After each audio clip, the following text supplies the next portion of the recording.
Next, from Chicago and the Illinois School Board Association's annual conference, we speak with Ben Schwarm, a lobbyist with the Illinois Association of School Boards, and hear what he says are among the issues foremost on the minds of school board members this year. This runs about 8 minutes. Ben Schwarm with the Illinois Association of School Boards. We just attended the delegate assembly here at your annual conference. What were some of the major issues that were being discussed by the assembly this year?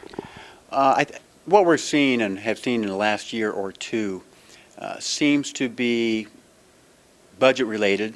Not a surprise by that, but given the last couple of state budgets, the insecurity of school districts on what type of appropriations they'll be receiving from the state over the last couple of years, seems like there's a lot of focus on now not how to bring in new revenues, but how the budgetary process in Springfield can better assist a school district. In other words, can they do a budget process earlier so school districts know the amount of state money they're going to get for, the middle of the year like they do now, because of the timing of the school district budgetary process happens before that. So it seems that 2 or 3 different proposals are all in that same vein where they're asking our association to go to the legislature and say, can you somehow improve the budget making process? I cover Congress. The federal budget is a series of 13 bills. Is it possible, instead of just having the unified budget put out on the lawmaker's desk at the last moment at the end of May, that maybe something like the education budget could be changed? Or what do you think of the odds are for that? Is it possible? Yes. Is it probable? No, in my opinion. The entire process in Springfield, especially with the budget, and we've tried to explain this to our members, and I think they do get it once we talk about it, is that nothing in Springfield, no piece of legislation, is by itself.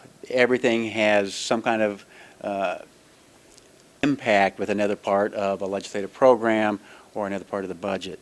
The budget in Springfield has always been the last thing voted on by the General Assembly in a spring legislative session.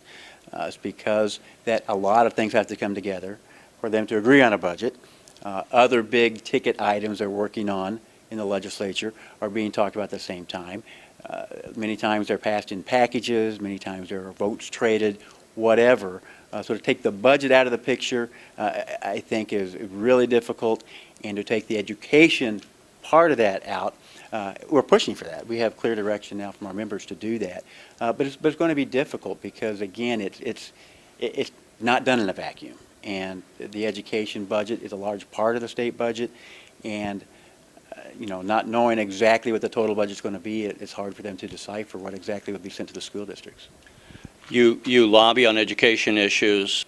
Often lobbyists have a bad name, but I think people associate lobbying often with maybe corporate lobbying stuff. You're with an association. I would guess that a lot of what you do is, on one hand, educational. You're going to be talking with people who didn't necessarily work in the educational background. Most legislators do not. And to what extent, too, are you a liaison for when you hear from your membership, whether it's problems with this or that, I should say? Explain a little bit. What is your role, as you define it, as in the lobbying process? Sure, absolutely. And in many of the presentations we give to our members, school board members, the first thing I say is lobbyist is not a bad word. And I think the connotation that many people, not just school board members, but many citizens have when they hear the word is they think generally of more corporate type lobbyists, or more freelance type lobbyists, and many times they're thinking of it from the federal level, from Congress. And that's when you hear the scandals out in Washington, D.C. about someone who calls himself a lobbyist who is generally coming in with big money from a corporation to try to sway maybe a sweetheart deal or something. Exactly, to sway influence on Capitol Hill. That's not the way we work. That's not the way the majority of lobbyists in Springfield work. And you're absolutely right. What we do is educate the members. What you have to remember is in Springfield now, you're going to get 5,000 to 6,000 bills introduced each spring.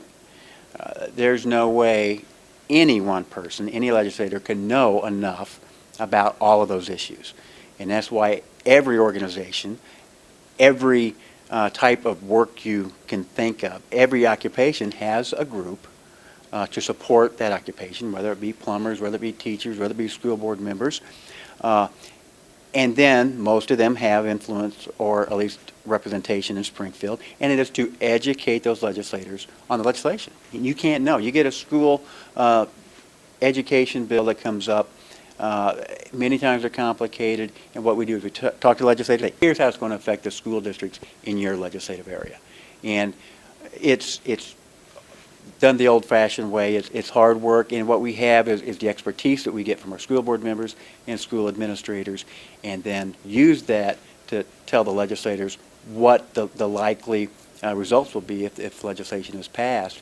And generally, it's just all done on respect and integrity, and I think we have earned that here. I think if you talk to any legislator, they're going to say, you know, we don't always agree with the School Board Association when they come in, but we know that they'll give us honest information, and that's what we do. And looking forward to the spring session coming out of your annual conference, what do you see as some of the major issues that you'll have to be bringing to the attention of lawmakers? Again, from our perspective, and again, what you had said earlier is absolutely true. It's a two-way street. We educate legislators on what our members are thinking, and then we go back to our members and explain to them what they're doing in the Capitol. And that's certainly a two-way street. So from that angle, what we'll be taking to legislators in the spring are that our members and school districts have serious concerns about the budget-making process and the timing of such. And we'll, knowing, again, that there's not going to be a lot of new money this year. In some of the panels we've had already at this conference, legislators have told us budgets are getting worse before they're getting better. And our point is, you know, let us know as soon as possible what that budget amount and that appropriation might be. Even if it's bad news, we have to have the truth so we can plan. So that's big. On the other front, that's not necessarily coming from our assembly, but our issues out there. Legislation was passed this spring on some major issues which put together commissions and task forces that's going to bring the issue back next spring. One, the role of the regional offices of education. That will be back in the spring. The other, school district consolidation. I think those are going to be two really big issues next spring for us. All right, well, we'll continue, and we appreciate you taking the time, Ben Schwarm, to talk with us. Thank you. Thanks. You're watching the Illinois Channel, an independent nonprofit corporation formed to provide gavel-to-gavel coverage of Illinois state government and other public affairs events taking place across Illinois.